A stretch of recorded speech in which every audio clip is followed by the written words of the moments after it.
Thank you. So, like Debbie said, we've been here a few times, running some courses, a lot on techniques and different things you can do with Capture One. We've introduced 7, we've introduced 8, and all the new kind of things you can do. We want people to, embrace our software a bit more, even on a amateur level or a professional level, because we think it could really benefit everybody across the board. You don't have to use every professional tool in it. You don't have to feel, pressure from using it. You can just use it in a casual way as well. So part of coming to B&H is so that we can get some of the advanced amateurs as well as professionals to start looking at our software, in a better way, in a different way, and instead of just kind of disregarding it as a pro software. So even though it says pro in there, we do offer a lot. So one of the things that was happening was I would go through all these techniques and advanced techniques, and at the end of a class, someone would come up and say, I understand how to use that tool now, but how do I get my pictures into the software? So I was, I was thinking, okay, maybe we should go, beginning of the year, go with like a first-time user's guide. So we can get people who have never used it before, never downloaded it, to understand that it's not scary. You can get your pictures in there, nothing's gonna be lost, and understand where everything's going and what we're doing exactly. And one of the things is this is primarily a RAW converter. So we encourage everybody, obviously, to work in the RAW format. It's the best way to get every detail, every color, everything out of your photos. So even though it takes up space, with the amount of storage options you have now, you should probably be shooting RAW if you can. This way you can pull things out 3-4 stops if you have to. You can't do that with a JPEG. You get a really good shot, but it was in a moment and you can't get it back again. You have to try to correct it. And Capture One Pro is really good at figuring out what the photographer is going for. We have a saying, I've said it here before, that we take really good guesses at how a photographer wants to see, what they're looking for, what kind of file quality they want, and we do it pretty well, I think. And I think our processing engine is top of the line. So when you process to a TIFF or a JPEG, you'll be surprised by the quality and how great it is. So I encourage everybody to do side-by-sides with whatever software they use. Run a trial. We have a 30-day free trial. So I really think everybody should do that today if you like the software. So with that said, we'll go to the first point. So I'm going through the basic workflow kind of so that if you were maybe not a tech yet, but trying to be a tech or looking into teching for yourself, you know how to start a workflow, how to tether a camera, how to import from a card, how to import from an external drive, anything you have to do. If you're going to be an editor or you're working in the advertising industry and you need to have this software for when a photographer hands you either RAW files or high-res files or anything like that, because you're going to need to be able to either process or use our software to work with some of their files. And I think that's really great. We offer an option to work in almost like we zip our files, so you can open it in any Capture One session and use it anywhere. So if you're on set and you need to get the RAW file to a retoucher at an advertising agency, we can do that as well. It's just real simple. You can pack it all in settings and send it off. So we're going to talk about that a little bit. A lot of people are more familiar with technology now, so they're kind of teching for themselves in a way, especially if you're just starting out. And it's really important to know what's going on. Even if you hire someone, it's really important to know what they're doing and how they're doing it and where they're storing your images and what kind of organization you want. So we're going to do that. Just basic. We're not going to get too detailed, so you don't have to feel overwhelmed. And some of the things we're going to talk about is what this software offers in terms of workflow. So you can work in a session or a catalog. Sessions is kind of unique to Capture One. It's something we've always done. And then we introduced catalogs in version 7. And they're far, far improved in version 8. So we're going to look at that, either way you want to work. We're also going to look at how you can import catalogs from other softwares into ours if you want to use ours. So you can, change it up. And then we're going to look at tethered capture, memory card imports, workspaces. You can customize almost everything in Capture One, which is really nice, and save it as a workspace. So when you go on set, if you need the same exact workflow, You're not rearranging all your tools and starting from square one. You can just open this workspace. It's the same thing with templates. You can do even more in terms of naming structure and organization. And then we'll talk a little bit about processing, because that's probably my favorite part of Capture One, is the results of all your work and how well your file looks after that. And I feel like you can really process to a point where you feel like you're looking at the raw file again. The quality is so good. You feel like you're looking at the raw file just with all the improvements that you've made. And you can make a ton of improvements. And then we'll take from there. So let's just start there. So I've already created a catalog in Capture One. And I'm going to show you how to obviously create one of your own. But just for starters, Capture One needs to start in a catalog or a session. So when you install this software, it needs a base to work off of. Even if you're going to just view images through our library or do anything like that, you need some kind of base session or catalog to do this. So in this instance, I just started a catalog, and it's all the standard defaults. If you look on the left-hand side, this is all your toolbar. The top is, well, these are your tool tabs, I should say, because you go from one to the other as you're working. So I'll just zoom in so you can see. You have your library, your camera tool, capture tab, color tab, exposure, so forth. And you should go through all of these. They're very easy to understand. They all have drop downs, and you use what you need to use. And then we have this overall toolbar. And this you can customize. We call this top part in the middle your cursor tools, meaning when you're working with the cursor specifically, you can choose what you want to be in. Do you want to be in your your mask brush? Do you want to be performing a keystone correction, the loop tool, the pan tool, and so forth? So it seems like a lot, and what do all these mean? You can take them or leave them. If you don't need them, you don't need them. Some people don't need grids and guides. This little tool here. Some people do. Then you have highlight, exposure warnings, things like that. And when you scroll over, you will see a little explanation, and it's pretty straightforward. This is the undo, arrow. These are rotate arrows, and it tells you everything. Capture directly from if you have a camera attached. So it's pretty obvious what they can, or whatever you want them to do. They're pretty much there. Print option, things like that. And what I do is I also look at our Capture One preferences. This is important to know. So on a Mac, it's Capture One, and then you go to Preferences. In Windows, it's under your Help. Oh no, I'm sorry, Edit menu, Preferences. So in this case, since we're on a Mac, we'll go to Capture One Preferences. These are just overall preferences. They follow through in every session or catalog.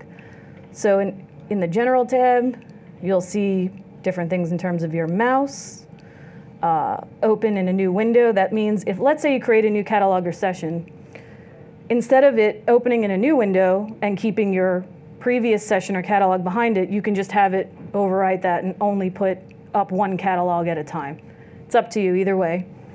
And then, other things, recent captures, collect, different settings that you want to focus on all the time.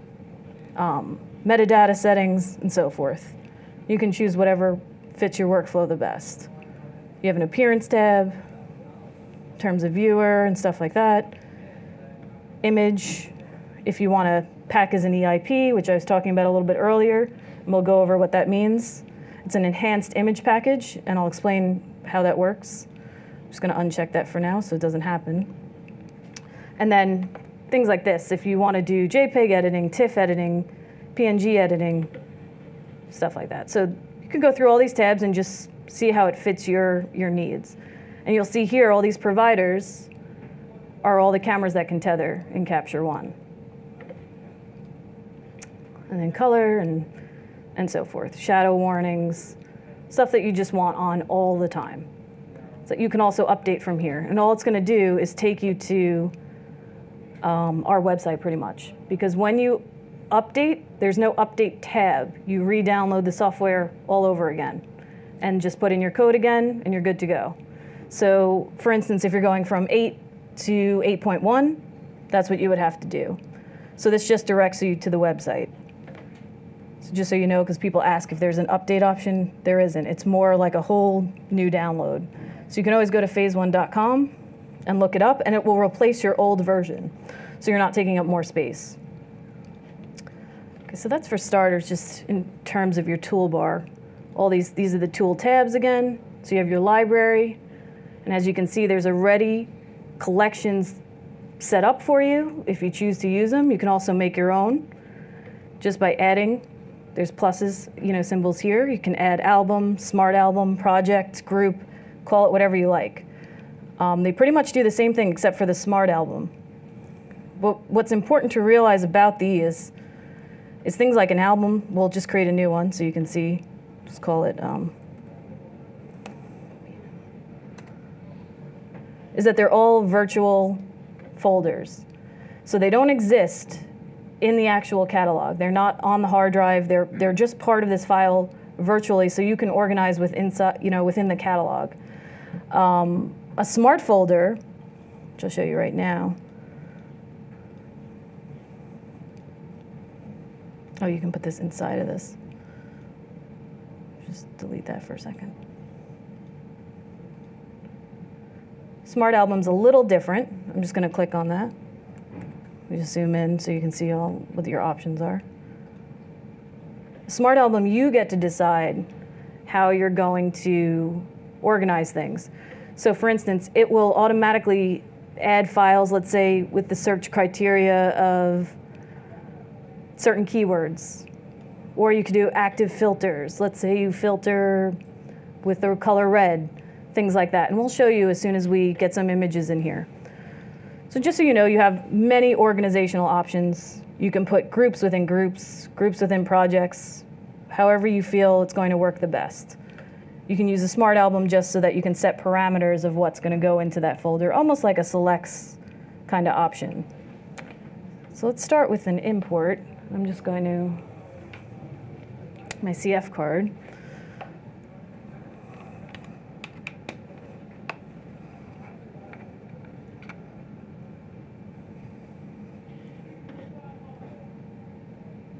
Okay. So we have an arrow right up here in the left-hand side. You can see to import images. That's a quick tool. Or you can go to File, Import Images. I'm going to show everything the standard way, so you have a choice of how you want to use it before we get into too many shortcuts and icons. So if I hit Import Images, you can choose a location where you're going to import from.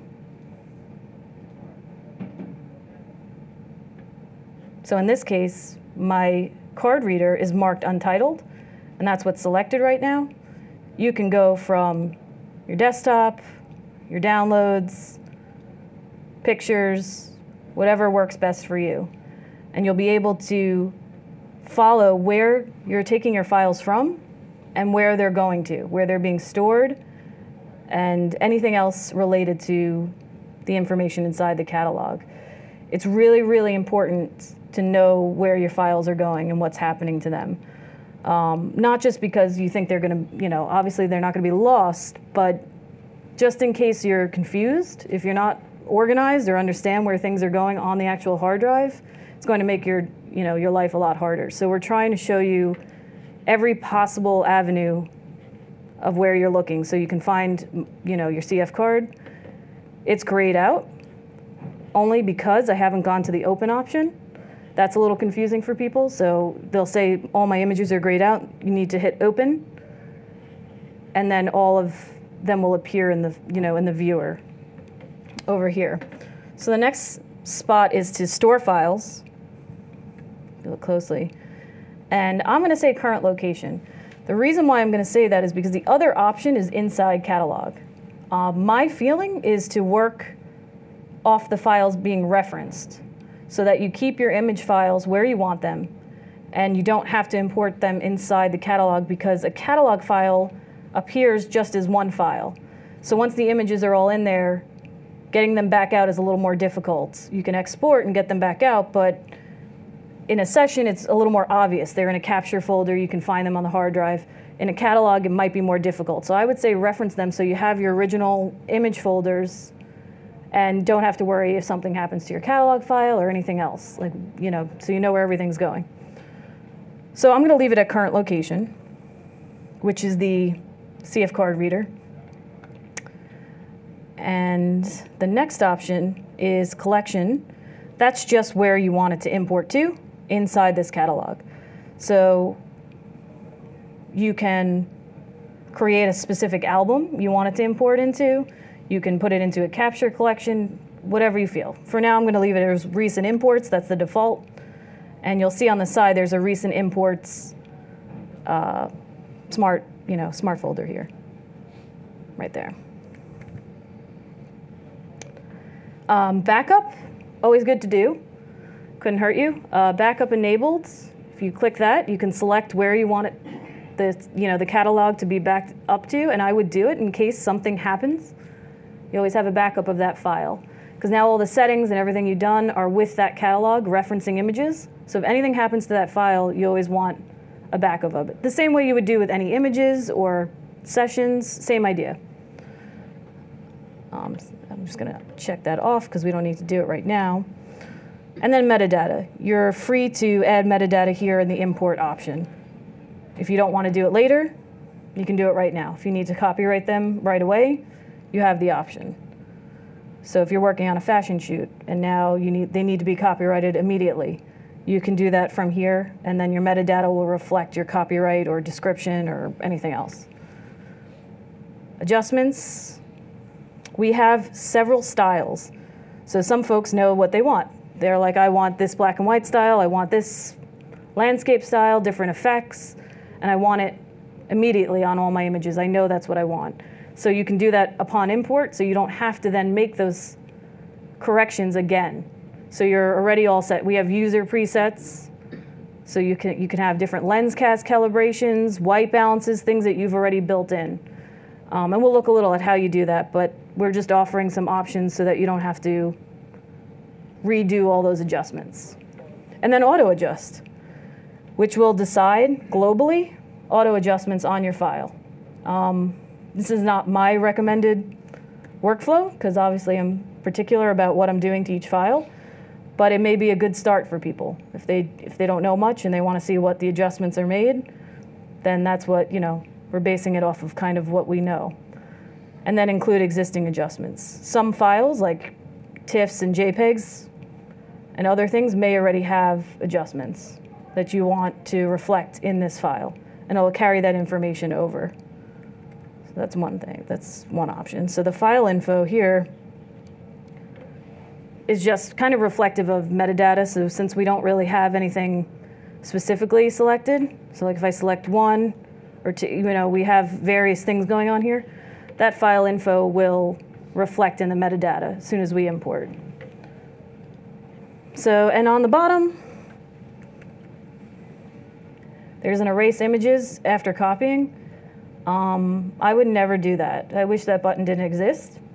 I think that's confusing, because if someone has stuff on a card and they check that, it's going to erase from the card. So I wouldn't suggest it. But other people feel like, okay, once it's imported, I have a backup, I don't need this anymore, erase it, and they want to use it, so that's fine. And then eject card, which might be nice if you don't want to keep the card constantly running in case something could happen to the card. So I'm going to just select all the images. It's 20 images, and hit the import button. And you're going to see it's pretty self-explanatory from there. It's going to create some previews. We have a preview resolution size that's rather high on our software. You can knock it down to meet your monitor standards. We have it set very, very high. So your previews could take longer to generate based on trying to get a higher resolution preview, which you may or may not need. You probably wouldn't need. And then you can also edit this entire toolbar and keep it as a workspace. So for instance, let's go here. Window is the option. You go to workspace, And you can see I have, let's say I put it in default, which I think is what it's pretty much in. I go back, so you can see again, window workspace. Go to simplified. It removed several tools from the left-hand side. So we give you a bunch of options. Dual monitor, if you have to work with 2 monitors on set. You can go back to Capture 1.7's layout, which is very, very similar. And anything that works. Simplified tethered capture. If you're just working tethered and you don't need that many things in your toolbar, or it's distracting, you can choose these options to change your workspace, or just create your own. And what I've done is I have a couple down here that I've created on my own, but I'll just show you how that's, what you can do. So for instance, we have this option for creating a floating tool. Since it's right here, I'll show you what you can do. I want to create a floating, let's say, black and white tool. I can now move this wherever I'd like so that it's convenient to me. It's not stuck in here. I could put it in here if I'd like, or I could just keep it on the side. So I'm over here, and at any time, sorry, let me enable black and white, I can choose what I want to do. Almost like a filter that you have just waiting for you at any point here. So let's say I always want this black and white tab around. I can keep that around. If I go into this toolbar, view, customize toolbar, I can decide, well, now I have to move my tool, sorry. I can decide what I want to put in that toolbar. So you can see there's many options. There's a default toolbar on the bottom to help people just with what we think they need the most. Or you can move around whatever you'd like. So you may want, the overlay tool. All I do is take it, drag it to the top. I already have exposure warning. The one's selected in orange. You can move. Reset adjustments. That's a nice tool to have around. That's a global reset of everything you've done. So if you work on all your files and you just want them back to the raw state and that none of your adjustments, you can hit that reset button. I hit done. I decide, okay, I know this looks a little awkward, this spot, but you can make it look nice. Put in whatever tools you need. And then go to Window, Workspace, Save Workspace. And I'll name this BH Photo. I'll save it. I'm just going to go to a new catalog so you can see how it translates. New catalog. This is also very important when you're making a new catalog. Notice your location. By default, we're going to put it in your Pictures folder. So in Windows, similar, My Pictures, things like that. That's where we're going to store it. Hard drive, user account, in your Pictures folder. You can choose to store it elsewhere. You would hit these 3 dots and then choose a location. I'm not going to do this for this one. I'm just going to leave it in the default spot so you can see. You'll open it. Template, we're going to get to templates so you can see what's going on with that. And I'm going to open it in a new window so it's not overriding this existing catalog, and I have both to view at the same time. I'll name it BH Photo 2. Open in a new window.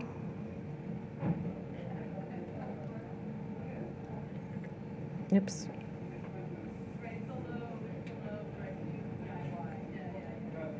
Okay. So now if I want this same template and I go up here, I can choose, the same workspace, I can choose it. So let's say I go back to default. You're going to notice everything I did is gone now. The extra tools at the top are gone. The floating tool is gone. Now, because I just did it, Capture One is remembering what settings I put on there and applying my workspace. But you may be caught in a situation where you've done a million workspaces and you need to go back to what you set up.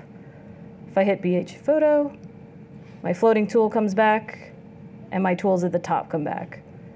So that's great. If you're going on set and you know what tools you need up there and what you want every single time, you can trust your workspace to leave your settings. A template's a little more involved, and we'll do it in sessions, but it saves more information about what you want. You can save it in a catalog or in a session. So that'll do even more for you. Okay. Let's see. And then I wanted to show you those auto adjustments. Let me just get out of this catalog. My floating tool one. Each tool, you're going to notice, I'm just going to go back to a default workspace so you know what we generally put in the software to begin with. All images. So I'm just going to my files. And let's say I want to try an auto adjustment. And not just from import, just on one particular tool. You're going to notice A symbols next to it. So if I zoom in, you're going to see these little A symbols next to each tool. So you have it for HDR, exposure, levels, pretty much every editing tool. So I can decide if I need this done quickly and I don't want to, maybe I'm an amateur, I just want to see what it does. And it decides an auto adjustment for me. So I can go backwards, see reset exposure. I'm going to zoom in. Click that, hit the auto adjust. It decided an exposure it thinks is appropriate for it. You could do the same with high dynamic range. It's already changing the photo quite a bit. And then you can even work off of this auto adjustment. So if you don't like how much shadow, you can bring it back on your own. If you look at the slider on the left-hand side. So we really want to give you options in terms of seeing what we see and what we think is right for the file and how you're going to apply it. And I think maybe I'll show you the export option in a catalog because a lot of people tend to use it. This is a quick way to export. It's not processing technically, same idea, but much quicker if you need to get the file out. So I go to File,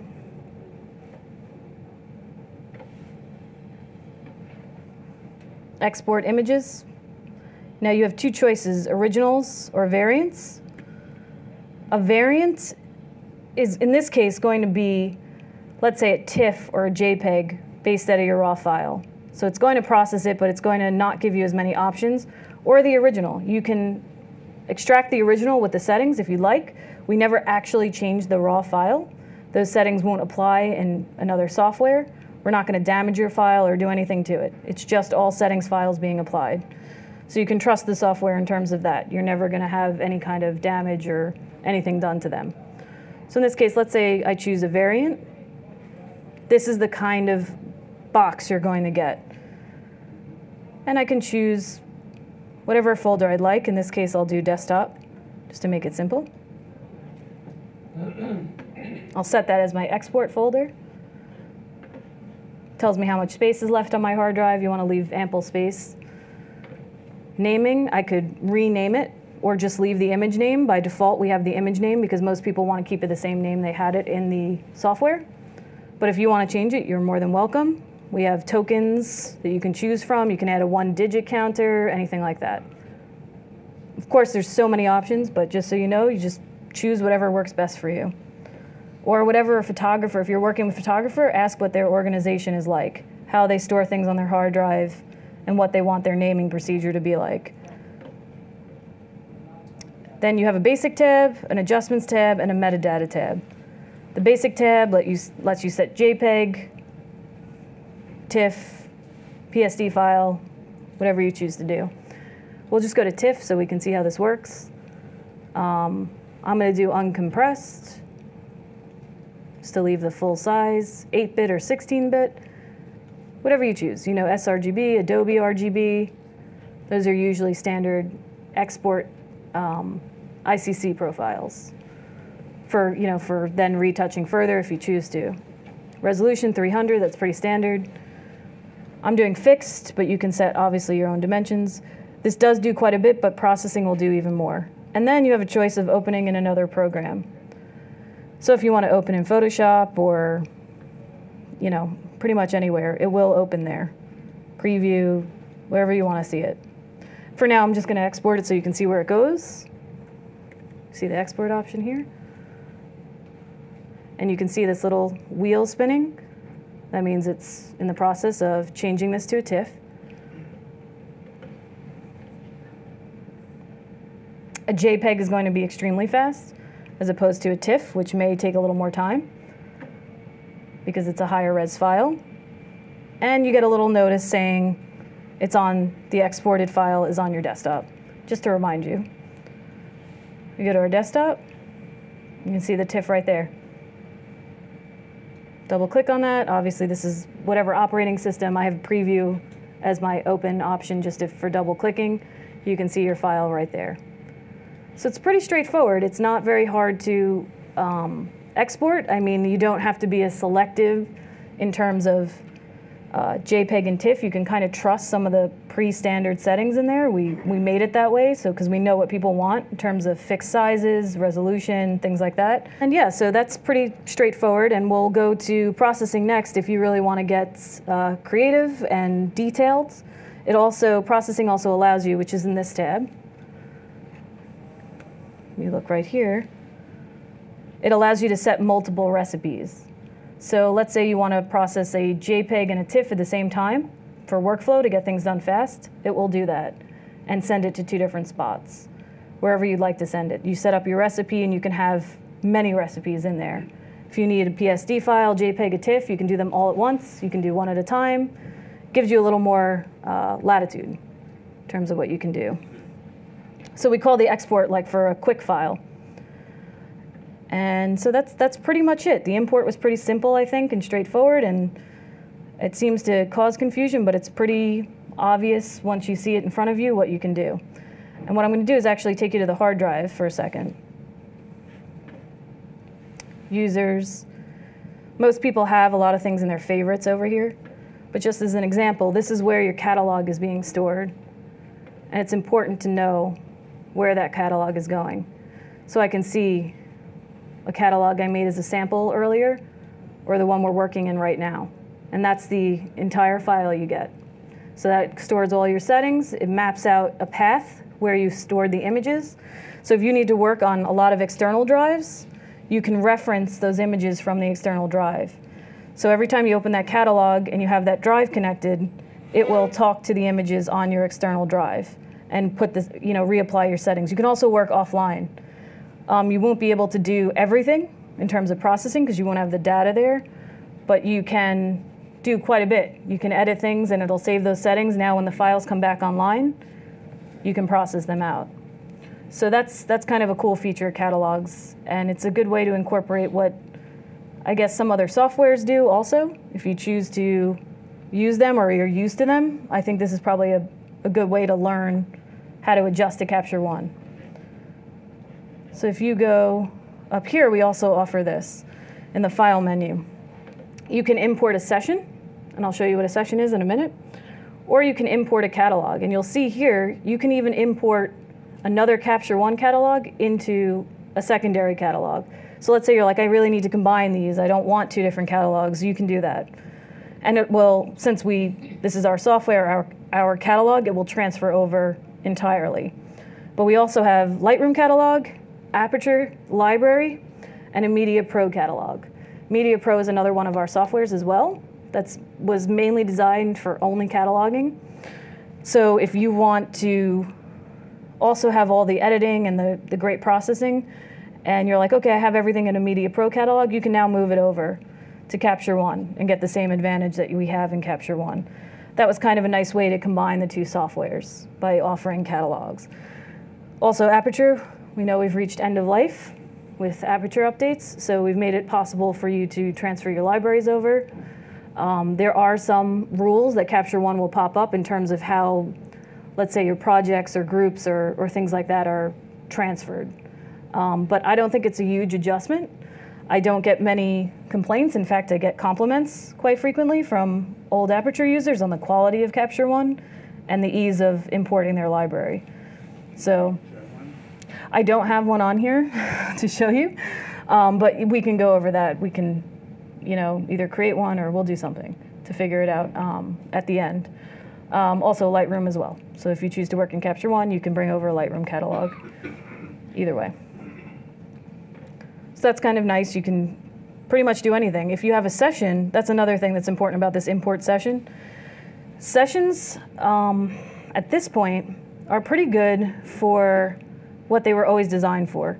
Let's say you have a specific shoot that day, you name it after the shoot, you have different shot folders, You do a lot of the work in there, and then you say, okay, I'd like to archive my selects, or I'd like to make some kind of archive including many shoots. You can now do that with a catalog by importing this session. You don't have to, but if you're working on an archive, at least you have an option.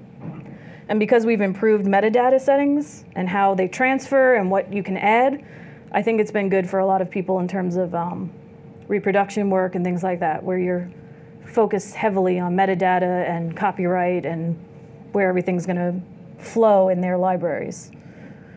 So I'm going to try a session now, just so you guys can see, and I'm going to tether in the session. You can tether in either. It's up to you. In the session, I'm just going to tether in the session because I think mostly on set, you're going to probably work in the session first, because you're going to be able to see the structure and you might prefer it than just working off the catalog right away. It's a little bit different in the library. That's where you're going to notice the majority of differences between a catalog and a session and how they're stored. So let's go to, actually I already made one, but I should show you the new session anyway. So we'll do File, New Session.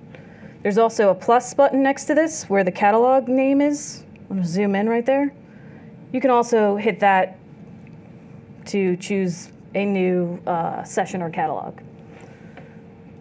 So we can call this, I don't know, 3.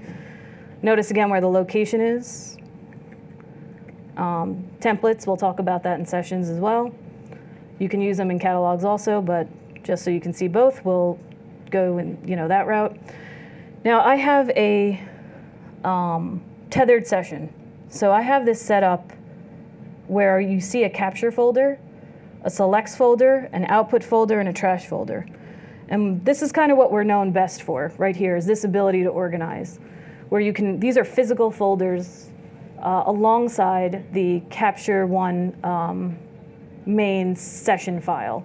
So I'll show you the structure on the hard drive so you can get a better idea.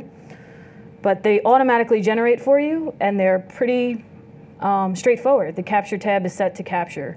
The selects folder lets you move folders, move files in there, and they're your selects. So we kind of thought ahead on what would work best for you. Your output is where your processing tool is going to send all your TIFFs and JPEGs you process. So things like that. Trash, pretty obvious. You hit delete, and your item goes right to that trash folder. You're not necessarily permanently deleting either. So you're hitting trash, and it's going to go into a trash folder designated inside the session folder. And I'm just going to open this in a new window just so you can see.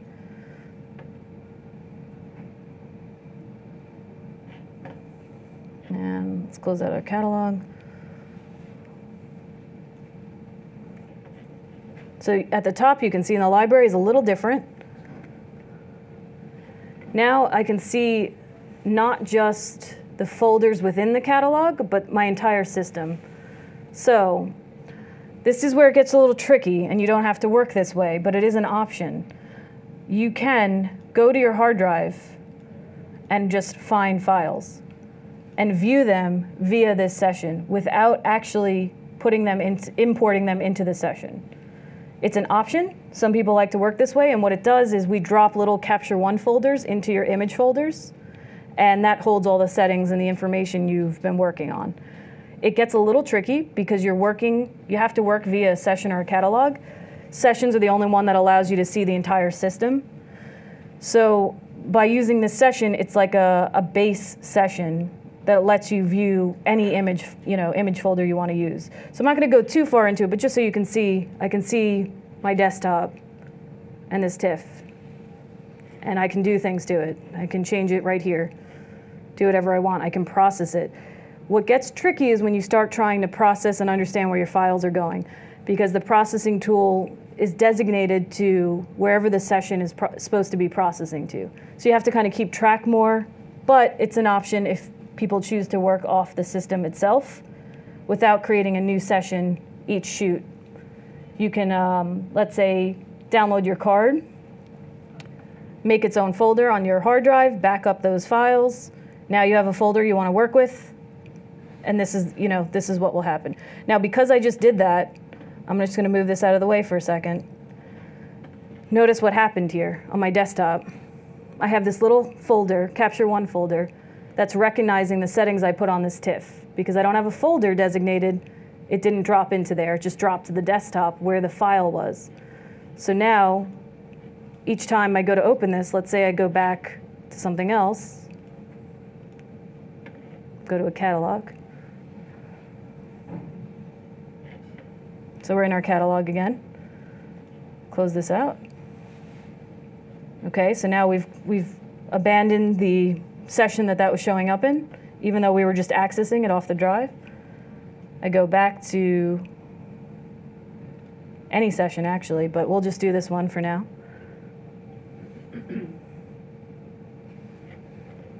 I go back to the desktop, and it recognizes my exposure adjustment. So that's all it's really doing. If you go to this exposure tab, you'll see it recognized my exposure because it's reading those little settings inside the Capture One folder. It's not affecting the actual file, and it's corresponding with that. So it's best to obviously make folders, not really work off your desktop. But today I just wanted to show you quickly how easily it is to work in and out of Capture One. It's not really controlling everything the way people think. If something happens to a session, and it can, for whatever reason, maybe it's the operating system had a problem or something happened, you can always get your files back, you can always find them, and it's a little bit of a stress-free option. I think sometimes, not just with Capture One, but many programs, you feel like you just lost everything, you don't know where it went, and we want to kind of ease that idea. I'd be lying if I didn't say people call me before and thought everything was gone, and it's not at all. So it's always recording, and you don't have to hit file save or anything like that. It's always recording because it's throwing little settings into whatever session you're working on at the time, like live time. You should probably back up a session or a catalog as you're working, just in case, just normal backups, but the information inside it is not going anywhere. It's automatically saved. So let's go back to, well, we could work right off this session. And because we're phase one Mamiya Leaf, I brought a Credo 50 with us to show you our newest back for Mamiya Leaf. The Credo 50 is a 50 megapixel CMOS sensor. So we're known for CCD sensors, which you don't have, latitude and ISO sensitivity, things like that. Your DSLRs come with CMOS sensors. So this is just a very large one. And we're able to work on, more things like weddings and things like that where you have low light. So now we've opened up that door. So you get the highest megapixel size you could get all on this one back, all the technology that Mamiya Leaf in phase one has put into backs in combination with the CMOS sensor. So I don't have much light in here, I don't have much going on, so we're gonna see how, how it does. It's on 1600, which for a CCD sensor is ridiculously high. So, if you need to work you can work in that file size, and the noise is, not really noise. It just looks like film grain at worst, usually at the highest ISO. So not to push the camera on you, but I do love it, and I thought it'd be nice to show it to you. We have an 80 millimeter leaf shutter lens, which is great for lower shutter speeds, and our DF Plus body. So 3 interchangeable parts, which is kind of nice. And you're going to see right here in our session, under my camera tool that I was talking about before that we didn't need because we were importing, you can see that it's already connected. The Leaf Credo 50, it's a format of IIQ large. So that's the largest, our files end in IIQ. And that refers to the largest raw file on our backs. ISO 1600, balance I set to auto. That's just referring to white balance. And we're gonna just take a shot, and you can just see how fast that happened. All I did was plug in this USB. Actually, the USB was in already. All I did was turn on the camera and put in a battery here, because they're 2 independent parts, so they have to both be on. And it's pretty straightforward. I hit the capture button. Always good when it works. And there you go. It's just, that's a terrible picture, but just so you get an idea, this is how easy it is to capture. Straight from, I can do it from the laptop, and it's pretty straightforward. And I can just, let's trust our auto adjustments for a second. Oh, look at that, fixed it for me. Almost 2.5 stops. That's really great. So anyway, that's what's going on there. You can trust the auto adjustment, or obviously with this particular camera, actually with many cameras, even DSLRs, you can actually control quite a bit. So under this camera controls, I just want you to see it's pretty easy to work with this. I can come down, 1/4 of a stop, 2.8.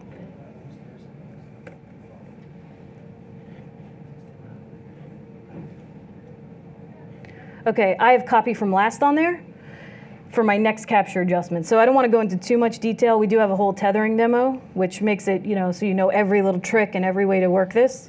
But just so you know, what's going to happen is it's now going to copy those adjustments that I put on the first file, which is great for most people because they put adjustments and they want it to keep going as they're shooting. But I don't really want that because I just adjusted my aperture and shutter speed. So I want to just do defaults so that it doesn't apply any adjustment that I just did to the next file. So I'm going to shoot right from here.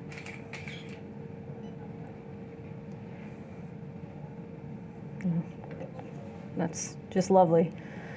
So we'll bring this down a little bit. Again, you're kind of using it by trial and error, which sometimes is really helpful. And then you can work solely off of here, so I don't have to go over to the camera, I don't have to worry about my hand shaking it, anything like that. You can do that with DSLRs too. So we do Nikon, Canon, Sony.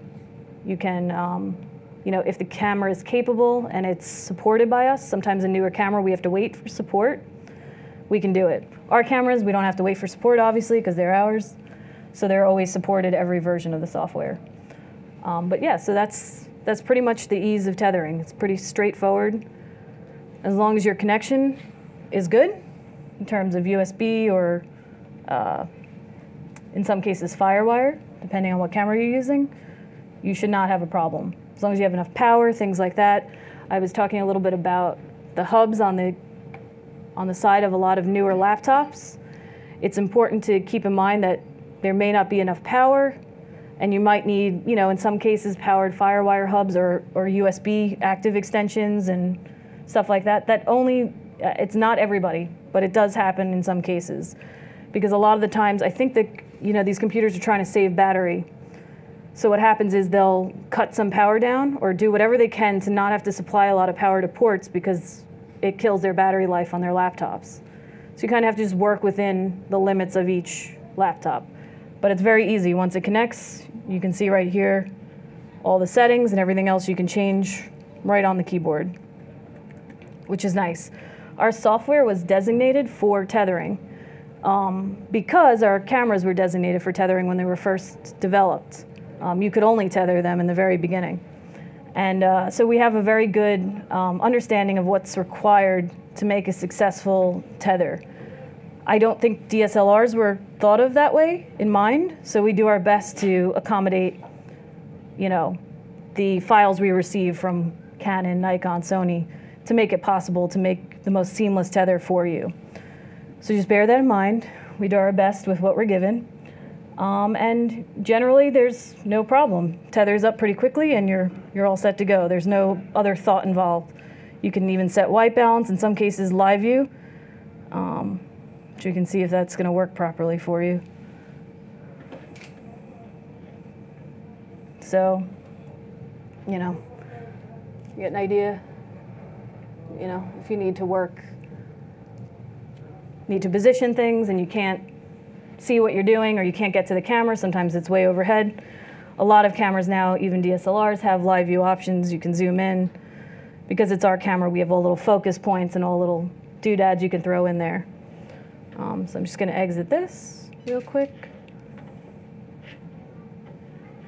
It's just a brief look at that. And then also, if you have I'll call it a variant like this that's selected with a white box around it, if I hit Control click, I can either clone this variant, make the exact same file, or choose a new variant.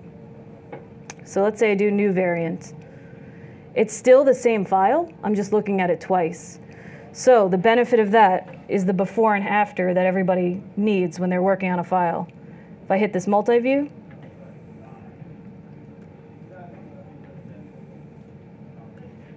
I have the same file, but a different variant of it so I can adjust it accordingly. So if I select, sorry, I'm going to work on the right as the adjustment. I see my original file. Go here, change exposure, contrast, anything you want, and then look at your before and after right in front of you.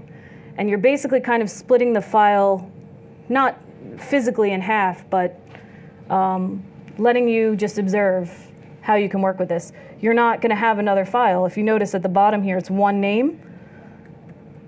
You're not adding more files to, like, let's say your storage space, so you don't have to worry about that. It just kind of lets you work virtually so you know what's going on.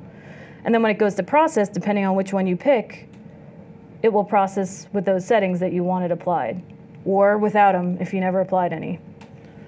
So it's entirely up to you. It's totally good at customizing, you know, your workflow. So you don't have to tick a switch or worry on each tool. Oh, do I have to reset each tool? You can have as many variants as you want. You can have, you know, a black and white version,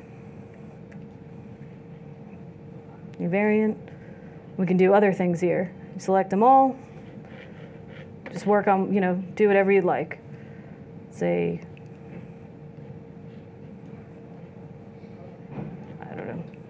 I'm just kind of throwing things out there. Just as differences, that's not too big of a difference, but you know, you get the idea in terms of what you can do.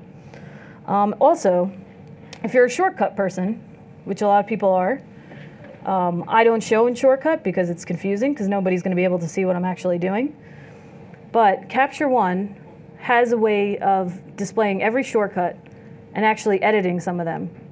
So if I just went to Capture One, edit keyboard shortcuts, and you could see all of the shortcuts we use. File, new catalog, you can, you know, all the different options to just quickly work if that's how you choose to work. A lot of people do. If you're going to tech, I strongly suggest becoming familiar with shortcuts. Make your life a lot easier and a lot faster. Open Recent, and you can actually set things. So you can hit duplicate and enter a name for a keyboard, you know, whatever, and kind of make the same thing. You can kind of create your own with some limitation. So I suggest going through it yourself and seeing what you prefer or what you really need as a shortcut. So there's some limitation, but it's very easy to make your own and duplicate, you know, different functions. Variants and clones, let's see. Okay, session templates is what I wanted to talk about. There's just so much, so I'm just thinking of what would be the best. Okay, this is what we'll do. So in a template, you can do more than just the workspace. You can save a lot of other smaller, more important things that you're gonna probably need again. If you have a structure of folders that you like to use, things like that in your sessions or catalogs, you can set them up to always display this template, which will include your workspace and everything else. So naming convention's a big one. A lot of people wanted their tokens to remain the way they had set them. By default, we do name and camera counter. It's pretty straightforward. A lot of people use it. But some people, they didn't want that. They wanted to add a one-digit counter and remove the camera counter, because the camera counter is going off the camera itself, not off just starting at 1, let's say, or 0, 1. Maybe people want to see the serial number as well. I know when I'm testing backs in our office, I need to see the serial number of each back. It's more important to me than anything else. So I'll be naming things by camera serial number and things like that to identify. Let's say I set that. It's obviously too long for the little window here, but it goes into that length. You can do as many as you'd like. And then, let's see if it does it, if I capture this time. I also have autofocus on, so it's sending a signal to let that lens autofocus. So you'll hear it If it's, because it's low light, it's probably just racking a little bit.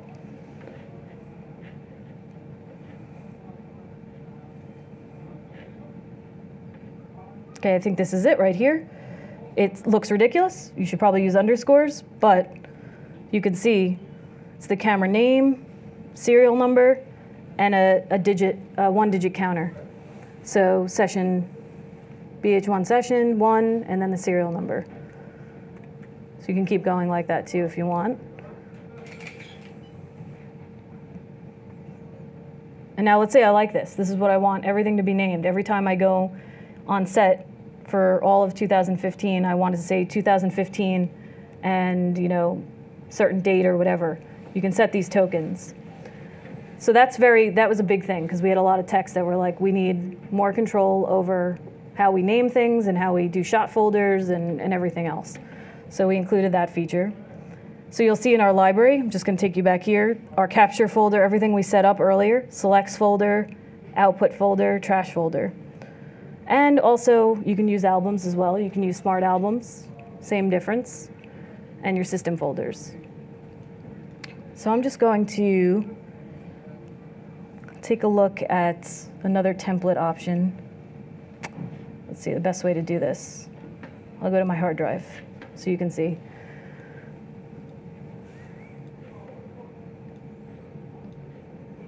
Okay, important to know your pictures folder and everything else like that. And we'll work in, this is the session. You'll see a folder was created, and inside that folder is the session file. It'll say .cosession.db in Capture 1.8, that's what your session file reads as. So bh_1 session. There's my capture folder, my output folder, my selects folder, and my trash. When I go to process, this is where the process files are going. When I hit capture, you can see all my raw files, and they're untouched, and you notice there's a Capture 1 folder in there. Those are all the settings. If I remove that folder, all the settings will drop out from the session.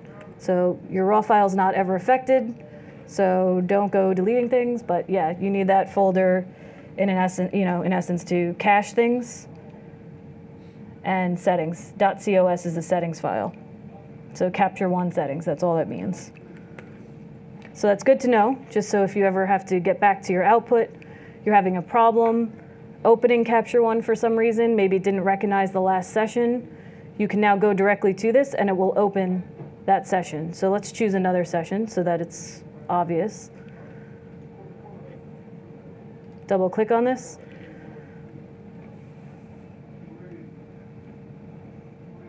And it loaded that other session I just created earlier.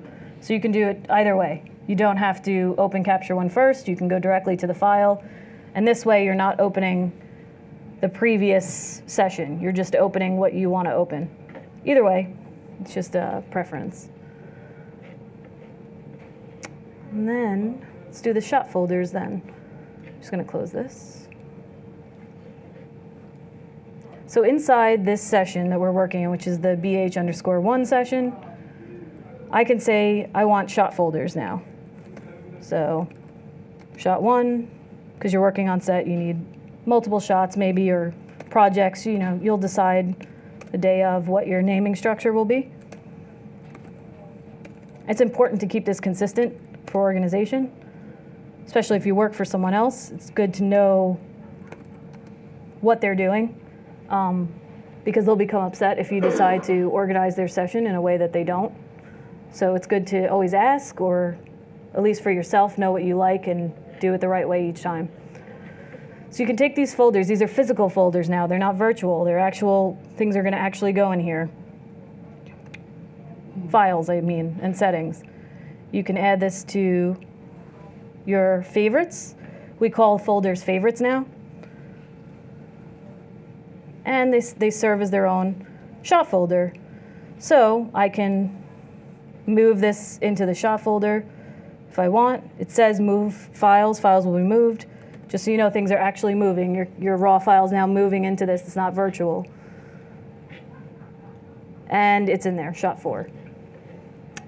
You can also set these, if you can control click, you can set this as a capture folder. So rather than your captures going to the generic capture folder, it'll go to shot 1, shot 2, shot 3.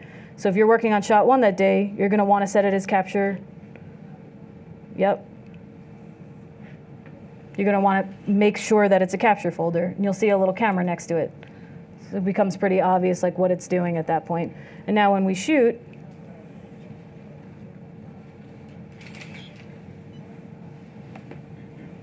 it's going into the correct folder, shot 4.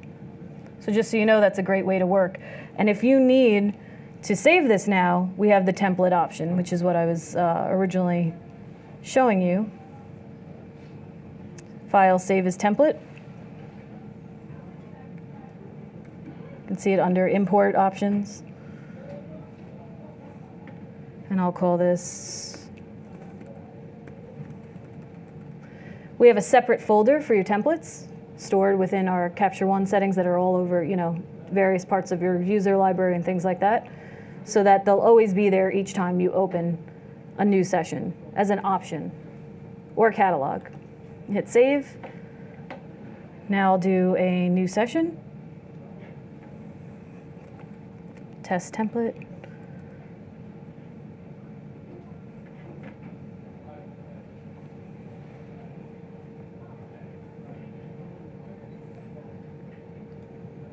And you'll notice I don't have my shot folders anymore, or probably not my naming convention. It's still name and camera counting. So instead, when I open a new session, all I have to do is select it. Test template 2. And see this option for template? Right now it's set as blank if you don't want to use a template. I'm going to choose BH photo template, hit OK.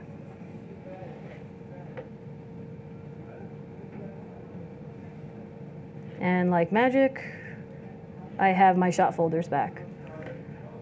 So now you don't have to worry.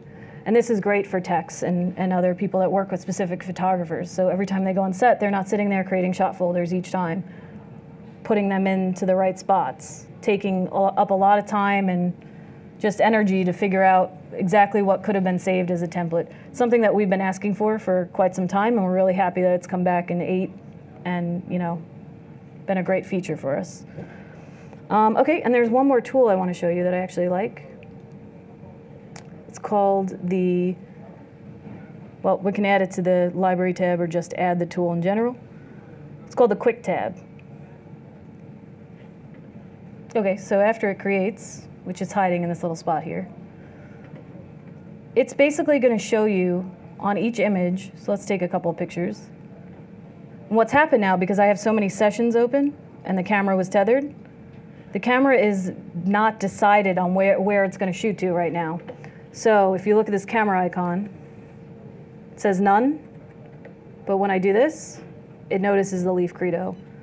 So now it's just coming back to the session that I want it in. Take a few shots here. It's doing my naming convention.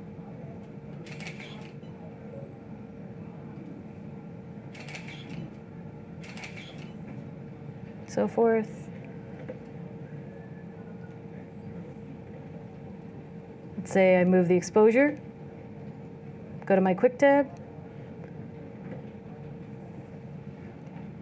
It recognizes these options, your base characteristics, your white balance, exposure. You can add whatever tool you'd like to this. All it's doing is giving you a quick view at what's been done to that file. So if you know you work in exposure, white balance, and high dynamic range, and you already know, now when you click on each file, it's going to know quickly what adjustments have been made and just show them to you right away. So that's a fast way to work. If you need to know what you've done to a file real quickly, you can see it without having to go to each individual tool tab to find it. So the Quick tab is a pretty good thing to have. And then I'm just going to talk to you about EIPs and what that means, and processing. Okay, so let's say we have this file. It's an IIQ file, so it's a raw file, a leaf credo raw file. A Nikon would be NEF, then you have CR2 for Canon, so forth. So this is the raw file. And we need to get this to an art director or a retoucher. But we don't want to process it yet. They want the raw file, they want to see the settings. You may or may not want to give that to them. Let's say you choose to give that to them. You're going to have these settings applied on here, but they're not going to be able to see them because the raw file hasn't physically changed.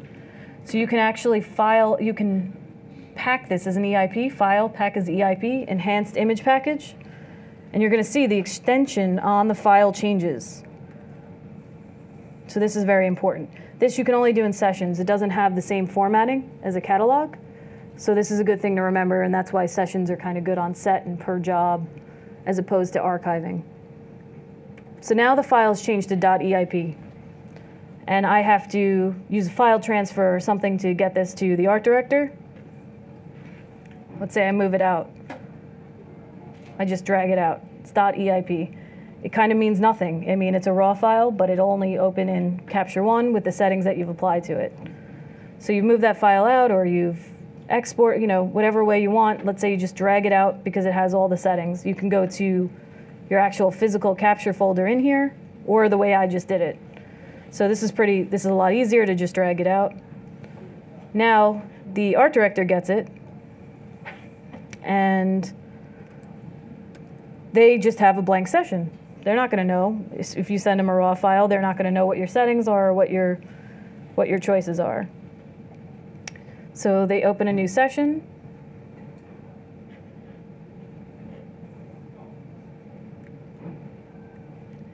And they take your file and they import it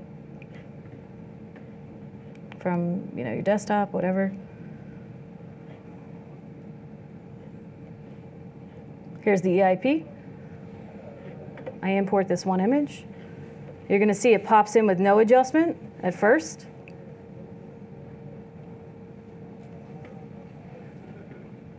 Oh, hold on.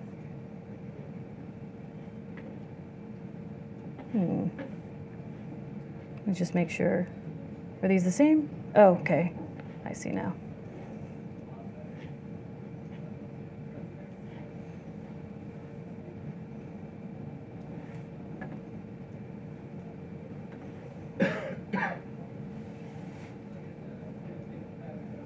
Okay, that one adjustment, I apologize, that did not transfer the way I had hoped. Probably because I did this through a desktop option. Let's view it this way. Just what I was talking about a little bit earlier. There we go. Okay, so because I had kind of manually moved things around, it didn't follow my EIP Capture One adjustments. So you may indeed want to actually do it this way to be safer. But just as an example, now we're in a totally different session, and the files have transferred over. So you can see the exposure has changed, and that's kind of the main point of the EIP, which is basically a zip file. So same idea of packing and unpacking. And then processing. And this I really like. This is kind of one of our strengths, the process tool here. I already have some recipes set up. Some are by default. You can click on the add button and call a recipe whatever you like. We'll just call them test for now. And whatever's checked is what's enabled. So if I check all 4 of these, I'm going to have 4 different files, basically. I have 4 different recipes is what we call them. So when you look at your process recipe tab here, you can choose your format, your quality, and so forth. So let's say I do JPEG with all these settings. It also allows you to change the name on output if you choose to. Your output location by default is your output folder. So it's pretty straightforward. It follows the sessions output folder. And then the process summary of everything that's going to happen. Estimated file size, quality, so forth. So if you hit that, well, then you go to TIFF. Somehow PSD is selected. Let me just go back to TIFF. Fine. Maybe we'll make this one a PSD. And, a DNG. All of these are checked. you hit process. It's going to process all of those. Okay, my cue is stopped. I'm just hitting yes. It's going to process all 4 of those.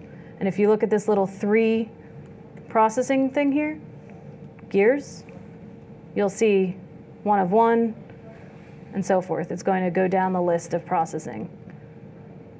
And if we're lucky, oh, I choose the output location as the desktop. That's why it went there. But you can see there's already JPEG, and it's working on the rest.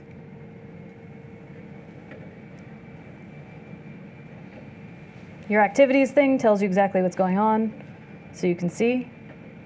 I had open with Photoshop set for 1, so you guys could see what happens. You can automatically open, into other programs. In this case, I did open with Photoshop, and you could see that. And then, yeah, I think that pretty much covers kind of like the basics on what you can do. Whether you're a hobbyist or a professional, B&H has the answers to your questions. Experience a world of technology at our New York City Superstore. Connect with us online or give us a call. Our staff of experts is happy to help.